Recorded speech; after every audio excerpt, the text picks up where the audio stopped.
Sa video kanina. Pero anyway, ano to, Red Dragon Mech keyboard. No power na raw. So kaya binigyan sa akin ni Jasper. Wala siyang power eh. Dead set talaga.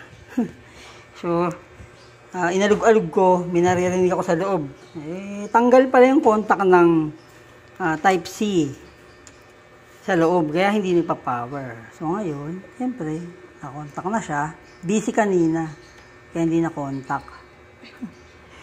O, yun na, may power na siya. Tsaka, meron siyang lock eh. Ayan. Diba? Red Dragon, diba? May keyboard. Pang mga gamers to, yung mga gamers na mga, talagang gamer ka na. Inasasimahan ko yun. Ito, binubuo ko pa lang ulit. Hindi maganda pa ang laptop to, maingay to. Tingnan mo yung rack dyan, galit na galit ka sa rack pagka ano, maingay.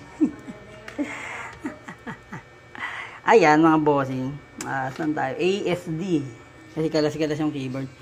Yun lang oh, tanggal yun, sa loob sa loob. Kaya kinalas ko isa-isa, kinalas ko yung panel, ilang tornilyo na naman yan. Oh. Yung, hindi ko na-videoan kanina eh. Sa loob, yung Type-C connector niya, yung contact na papunta sa board ay nakalas. So, yun lang. Mga mabibigat ang kamay kasi mag-suksok sa socket. Ayan, nangyayari. So, Red Dragon, hindi ko lang narinig to eh. Kasi ang gamit ko, rack. Tapos, may isa, basta yun yun. Pero ngayon kasi nakarak ako na keyboard and mouse. Okay. So, anong gagawin natin mga bossing? Buuin na muna natin to. Alright.